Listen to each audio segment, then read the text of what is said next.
All right, now we have the sample problems for exam 3. And let's start off here with number 1, which is a very, very straightforward power rule. So with 4t squared, you have t to the n plus 1 over n plus 1. So it's 2 plus 1 is 3, divided by 2 plus 1 is 3. So that term would be 4/3 t cubed. And then the antiderivative of t over 3, which you can just think of t over 3 as just being 1/3 times t. So that's why I put the 1/3 here. And the antiderivative of t would be t to the 1 plus 1 over 1 plus 1. So you have t squared over 2. So together, 1/3 times 1/2 makes 1/6 t squared. And then for any indefinite interval, of course, we have our plus c for the answer, with the answer. All right. So I don't think that one's too much trouble. Same thing here. Pretty basic power rule. 3x to the 3 plus 1 over 3 plus 1 would make it 6 times x to the 4 over 4 plus antiderivative of x, which we just did in problem 1, which is x squared over 2. And the antiderivative of 6 would be 6x. So to combine your constants together, 6 over 4 is 3/2. 6 over 2 is 3. And there we have this answer choice C. 3/2 x to the 4th plus 3x squared plus 6x plus C.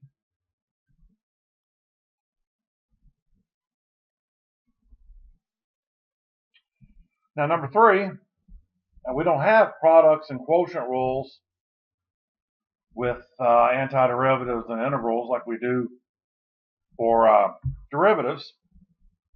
So you have to have other means or methods to solve these kind of problems. Now this one, you can divide term by term if you wanted to. That would certainly work, which is basically the equivalent of what I did, is I brought the square root of x up to the top here, which makes that x to the negative 1/2, and then distribute through the x plus 1, which gives us two individual terms, x to the 1/2 plus x to the negative 1/2. So we do the power rule. X to the 1/2 plus 1 is 3/2, and when you divide by 3/2, that's really the same thing as multiplying by the reciprocal. So on these fractional ones, whatever the new power is going to be, you're going to have the coefficient is going to be the reciprocal. Then, of course, had there been another number in front of that, we would have multiplied the 2/3 by that number. So here, negative 1/2 plus 1 is positive 1/2. And then when you divide by 1/2, the reciprocal of 1/2 is 2. So you have 2x to the 1/2. There's 4. We have 2/3 x to the 3/2 plus 2x to the 1/2 plus c.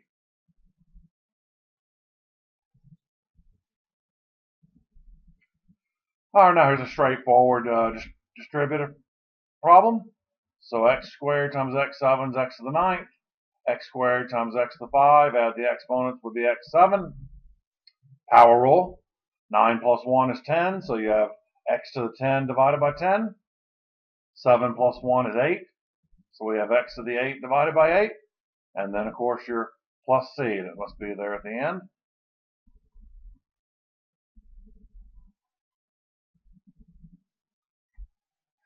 Now, this initial value problem, what that means is that we have a value. We also know a certain specific value for the function itself, which means you can solve for the constant c. So this is the only time that we would be able to replace c with a number. So what we're saying is basically your derivative, dy dx, is the square root of x. So to get back to the function y, you know, the derivatives and antiderivatives are opposite actions. So if you take a function, you take a derivative, then if you take the antiderivative of that, you go right back to where you started, with, of course, though, with a plus c. And now we have y of 4 equals 0, which means when x is 4, y will equal 0. And that's how we'll use that to solve for our c. So the first thing we do is take the antiderivative of the square root of x. Now I skipped a step here. I skipped the step that involved writing the square root of x as x to the 1/2 power. So it would be 1/2. So you would do the power rule. 1/2 plus 1 is 3/2. And that would put a 2/3 in front. So you have 2/3 x to the 3/2 plus c. And now we put in 4 for x, and then we put 0 on the left side for y, and then we're going to solve for c. So 4 to the 3/2 is 8. So you have 2/3 times 8, 16/3. So c would have to be negative 16/3 for that to add to 0.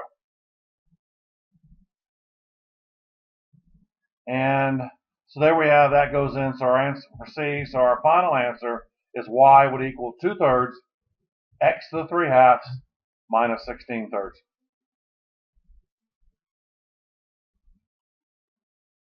Here's another initial value problem where dy dx is secant x tan of x. Now as far as integrating this one you basically need to know what that antiderivative is. Now there is one other way you could do it. You could do it if you converted to sines and cosines and then use substitution type problem, which we haven't gotten to yet in these problems, but they'll be coming up. But this is just so much easier if you know the antiderivative of sec x tan x is just sec x plus c. So we know that y of 0 equals 2. So if we put 0 in there for x, we know we'll have 2 over here on the left side for y. Secant of 0 is basically 1 over cos of 0. Cosine of 0 is 1, so 1 over 1 would be 1. So we have c plus 1 equals 2. So therefore, I guess I should have written c equals 1. Just kind of wrote a 1 there without putting a c. See if I can clean that. Grab this one. Grab all of it. Oh, well, let's see if I can draw a c real quick here.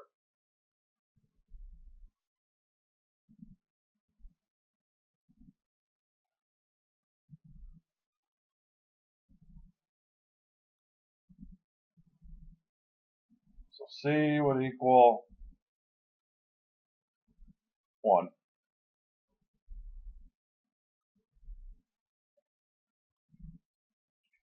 And then, so the final answer would be y equals sec x plus 1.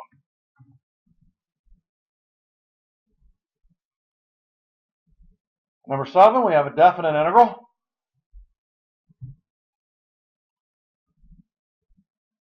Find the antiderivative. And then we plug in the upper value and the lower value.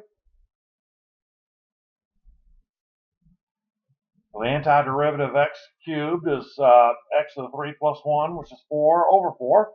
So it's x to the 4th over 4. And for x squared, we have 2 plus 1 is 3 divided by 3. So we have 1/4 x to the 4th minus 1/3 x cubed. And evaluate that from 1 to 0. Put in 1, you'll get 1/4 minus 1 for x cubed gives you 1/3. Both of the bottom limit are going to be 0 when you put those in. So you just end up with 1/4 minus 1/3, which equals negative 1/12. Now I suspect some of you, try to, might use the technology to do this. I'll show you how to do this. That's why I usually don't put a lot of definite integrals on an exam, unless it's related to a specific application type of problem, then I don't mind. But I always like to show, obviously the technique of how to do these. But I'll show you this real quick. F and N. Now the 83s and 84s that are not this 80 plus C silver edition, they're just going to show F and N. And I'm not sure if maybe my notes still have some of that F. the f and int, and where you have to actually enter commands in there instead of showing you the integral. But what you do, if you have to do that, is you put the function you're integrating, comma, x in there representing variable x, comma, lower limit, comma, upper limit, and then close parentheses. So this one went from 0 to 1. So like I said, if you're using the f and int, you will not see this setup for the regular 83s and 84s.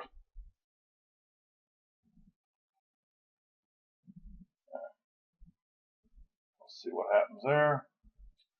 And math frac.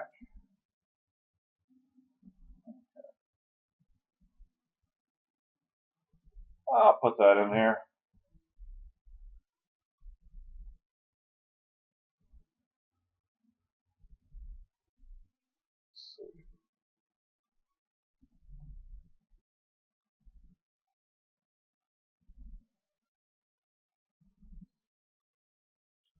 And there it is, negative 112.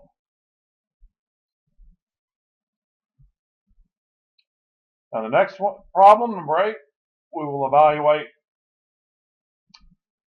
1 over square root of x dx from 1 to 4. So the antiderivative of 1 over the square root of x, you just bring that square root of x up, and of course make it a fractional exponent. So it will be negative 1/2 when it comes up.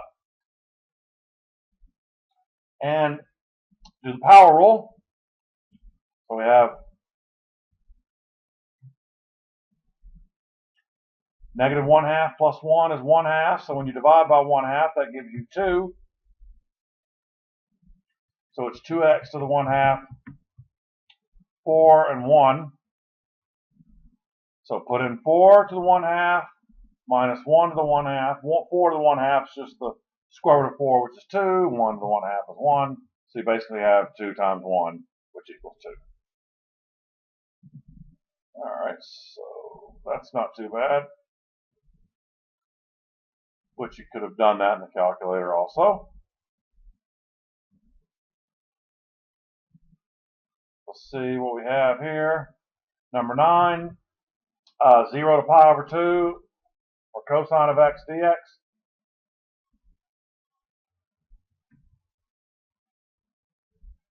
Antiderivative of cos of x is sine of x, and that is correct. It's positive sine of x.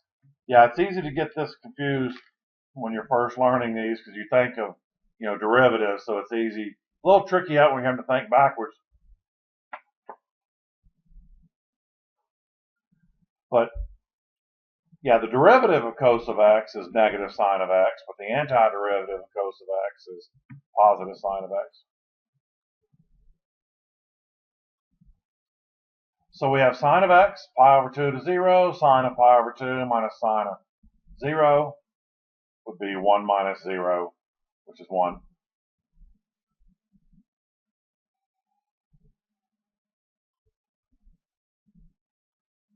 Now, definite integral of an absolute value. Now, to integrate an absolute value, we can't integrate it all the way straight from the lower and upper limit if you cross where the graph forms the V, which the way to know where the graph forms the V is whatever makes the inside part of the absolute value equal 0. So in this case, even without the picture, you don't have to have the graph. You can easily look at that and see that negative 1 would make x plus 1 equal to 0. So you put negative 1 in there, make that 0. So that's where we have to split this up. Basically because the function is not differentiable all the way from negative 2 to 3. That's why it has to be split up. It's continuous, but it's not differentiable. So we have to split it up. So, because the absolute value essentially consists of 2 lines. That's all it really is, 2 lines that connect. One of them has a negative in front of it, would be the downward point, assuming the parabola points up. the downward part. So the downward line is right here with the negative in front of the x plus 1. And then the upward part is just the x plus 1 itself. So it splits up into the negative of it and the positive of it. And the negative 1, like I was explaining before, that's the separator. So you go from negative 2 to negative 1 of the negative of it. And then negative 1 to 3 of the positive end of it. Now I took the antiderivative of x plus 1, which would be x squared plus 2. We've already seen that one come up a couple times. Antiderivative of 1 is x. Now you might be wondering what happened to my negative sign. I could have distributed the negative sign through there. That would have been fine. But I chose a different route. What I chose to do is use that property of definite integrals that tells you if you put a negative in front of a definite integral, it reverses the limits of integration. You can see that in my notes. So in other words, a definite integral from a to b of f of x dx would be the same as the negative of b on the bottom and a on the top. So what I like to do is, so by switching this negative 2 and this negative 1, switching their positions, that creates a negative sign that will eliminate that negative sign in front of the parentheses. So I created a negative to kill another negative. But you do not have to do it that way. I just like getting rid of negatives. The fewer negatives you have, the less chance of a mistake. So now the one on the right here, you don't have to flip anything around. That's pretty straightforward. That's just the x squared over 2 plus x from negative 1 to 3. Now we plug in the numbers. See what we have here. Negative 2 squared is 4. 4 plus divided by 2 is 2 plus negative. So what I did is I plugged this number in for both parts and then consolidated it right in there to that 0. And negative 1 squared over 2 is 1/2 plus negative 1 makes that negative 1/2, but it's minus because always upper minus lower. So 0 minus a minus 1/2 makes that plus. So it makes that one 1/2. Over here I put in 3. 3 squared is 9. 9 divided by 2 plus 3 is the same thing as 9 over 2 plus 6 over 2. Makes that 15 over 2. Minus, put in negative 1 again, gives you the negative 1/2. Minus minus makes plus. So you have 16 halves, or of course 8, but it's easier to leave it as 16 over 2 because that way you can say 16 over 2 plus 1 over 2 makes 17 over 2.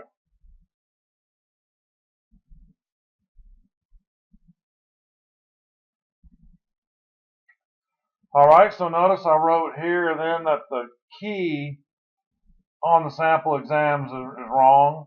So you want to go with what I did here. Now, a lot of people will make this way, way, way more complicated than it need be. They want to try to integrate it and do a bunch of stuff to it. No, that second fundamental theorem of calculus does not actually involve taking an integral. It involves working with an integral like we have right here, but we are defining a function f of x that represents an integral. Basically, it's called an integral function. So, but we want to take the derivative of that integral. That doesn't mean we have to integrate that function and then take the derivative of that, which in some cases, yeah, that would be right if it's possible, but sometimes the function can't be integrated. This one could be, but the whole purpose of that is a lot of times is if you can't integrate it. So what that theorem says is that you replace x squared everywhere you have a t in your whatever the given function. Don't worry about the constant on the bottom. A lot of times there's 0, negative 1, because the derivative of that constant would be 0, so you don't worry about it. So, and I don't usually ask ones where variable on top and bottom. So I would only focus on variable. So some function of x on top, so you replace that, but then because of the chain rule, you have to tack on the derivative of whatever that limit is. So what I did here was I put x squared in for t. That gives me x squared squared plus 1 squared, and then I'm taking the derivative of x squared to satisfy the chain rule. And there's where the 2x. So then x squared squared is just x to the fourth plus 1 squared, and then times the derivative of that 2x, and that's it. You don't need to do anything more to it than that. But yeah, it's kind of interesting on handwritten tests. Yeah, I've really seen some strange and bizarre stuff done to this kind of problem when really it doesn't require that much effort. You just replace that upper limit in for t, and then take the derivative of that upper limit and tack it on at the end. That is it. So I don't know what the key answer says. I'm not going to bring it up, but here's another one.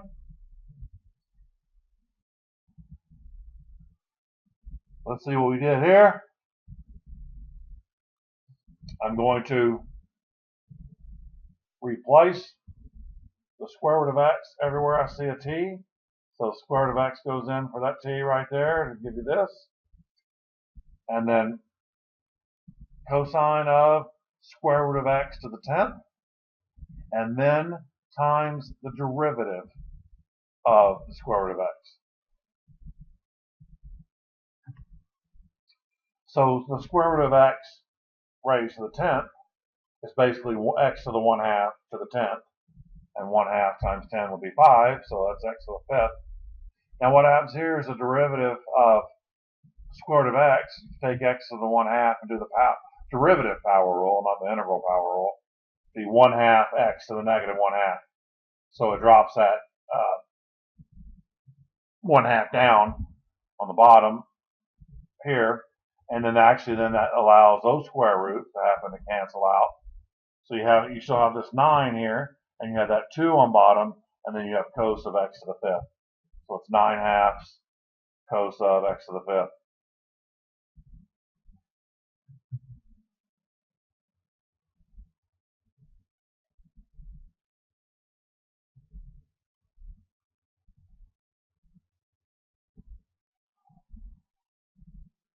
Properties of definite integrals. Yeah, that one's pretty easy.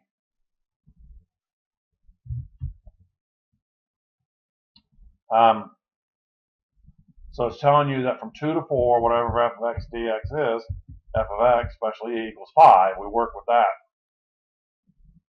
So 2 to 2, anytime, that's one of the properties of definite integrals. Upper and lower limits same. The answer is automatically 0.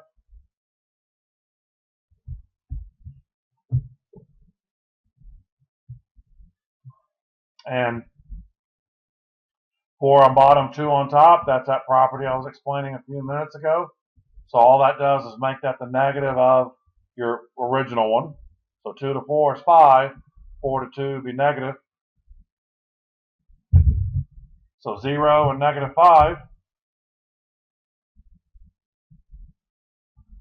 And that'd be your two answers.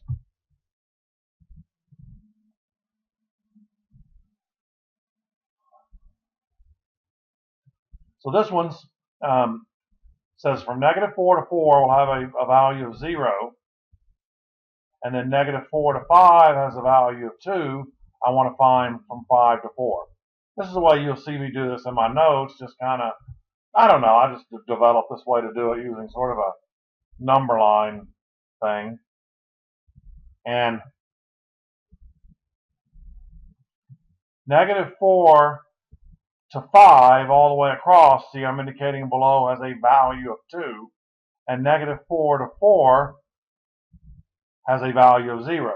So that guarantees that from the value of definite integral from 4 to 5 has got to be whatever it takes to add up to be the entire result.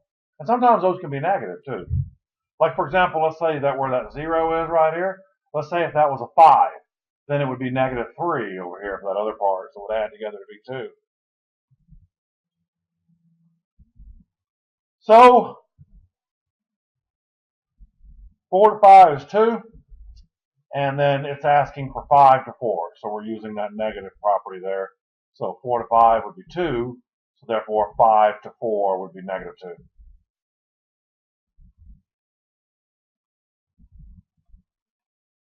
Average value. You can see I have the formula given right over here. That formula will be on the formula sheet for exam 3. So let's see what we do. We have to take 1 over b minus a times the definite integral from a to b of f of x dx.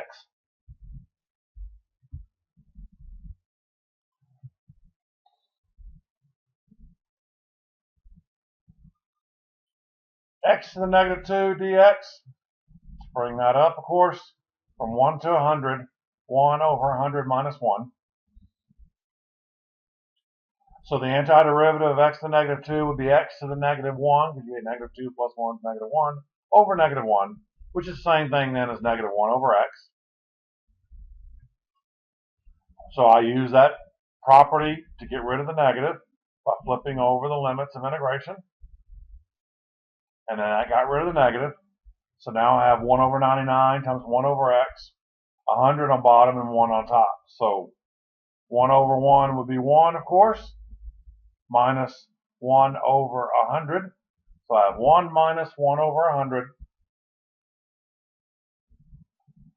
which would actually equal 99 over 100.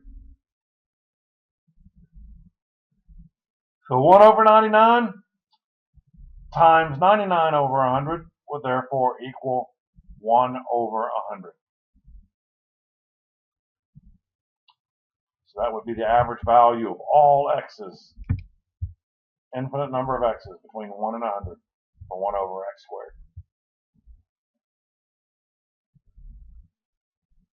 Same question, but a new function, secant squared, 0 to the pi over 4.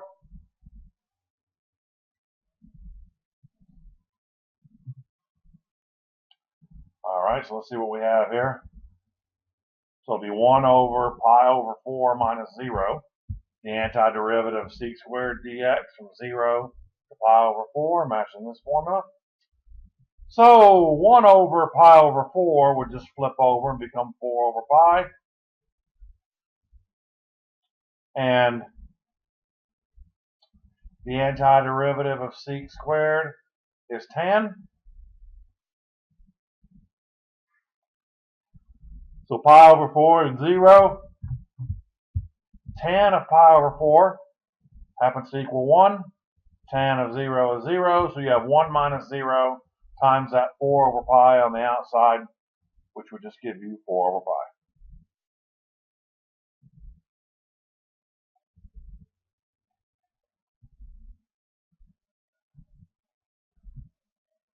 Now we need the mean value theorem of integrals on the given interval.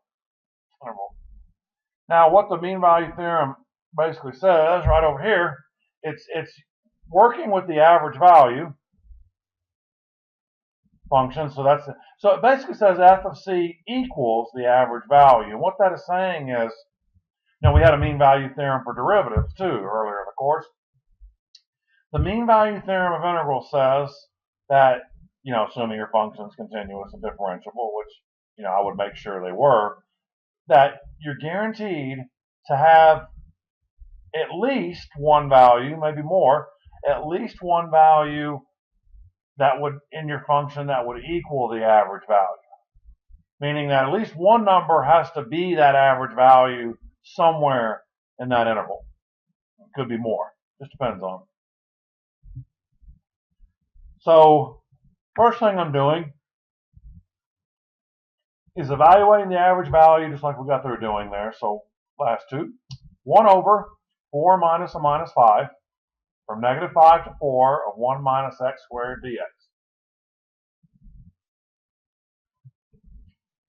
So we have 4 minus minus 5 is 9. We have 1 over 9. Antiderivative of x, 1 is x, and of x squared is 1/3 x cubed using the power rule. And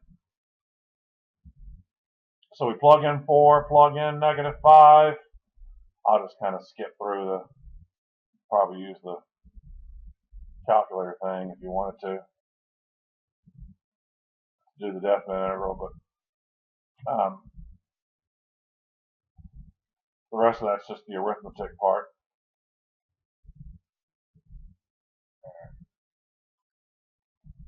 And then you work all out the arithmetic there and you end up with -6.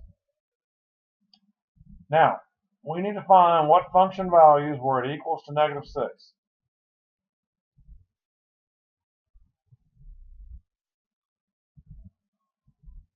What value C?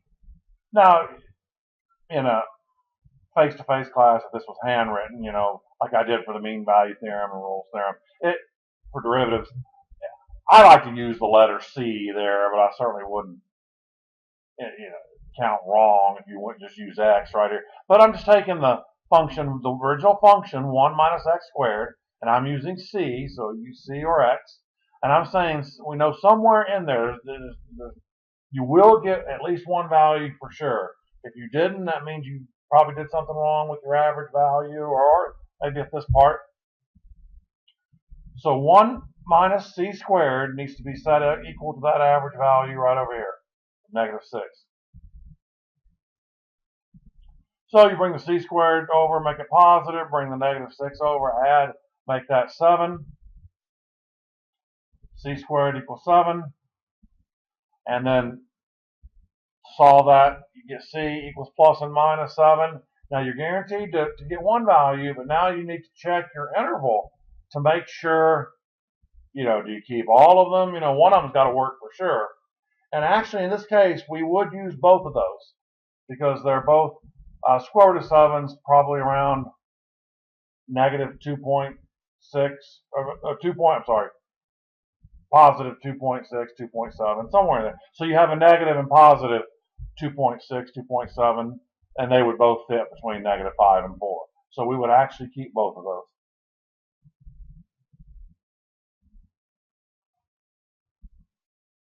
All right, number 18, we're starting to get into U substitution now. Sometimes it can be tricky on U substitutions, you know, with trig functions, you know, where the U is going to be, you know, sometimes the U can be the trig function itself. Sometimes it's the argument of the trig function. It just depends on, well, one factor is that if U was going to be the trig function here for cosine, we would need to see the derivative of cosine, which is negative sine, or at least see the sine part of it there somewhere. So there's no way that cosine, the U, can involve cosine. So let's look at the argument of that function, the t squared, the argument only. Well, if you let U equal t squared and then take the derivative of that, that gives me 2t dt. Well, that's actually very good because I have a t out here in front of that cosine that I have to account for, and now it's accounted for by the du. So the du takes away that t, and I guess one step I didn't show here is that I could have shown where I have actually, and in my notes I do this a lot, so then I put the 1/2, move it like that. So 1/2 du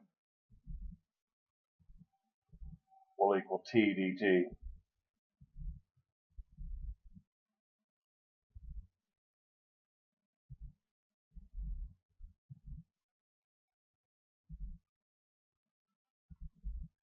Yeah, so that takes care of your t and your dt, all represented by du.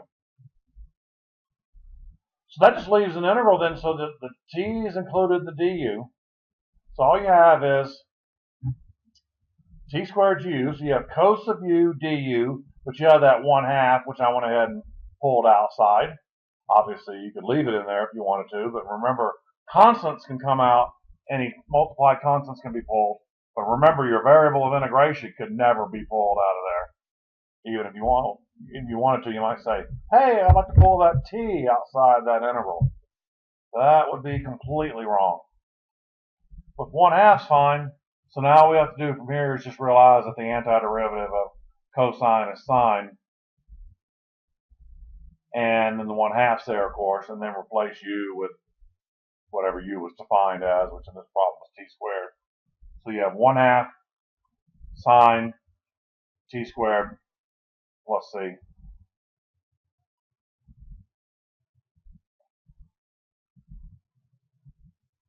Now we have another substitution problem.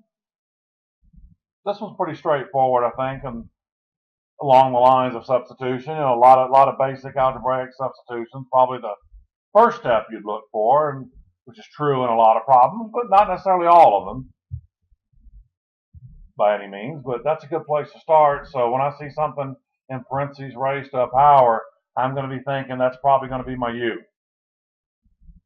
and it definitely is. U would be x to the 6 minus 1. Therefore, that makes du equal 6x to the 5th dx. And then, of course, I could bring the, actually show you the 1/6. May not do that again, but I'll go ahead and see if I can.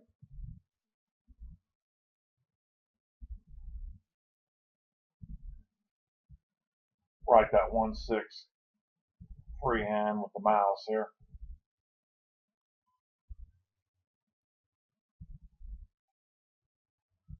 Yeah.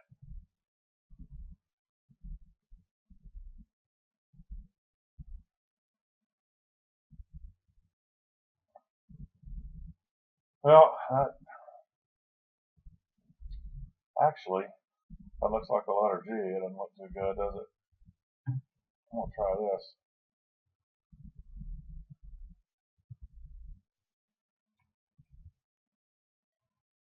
I don't want someone to think that means 1 over G or something crazy like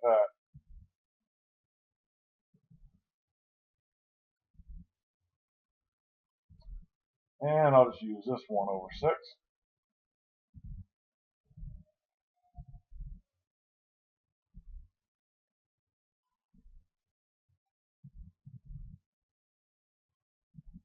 There we go.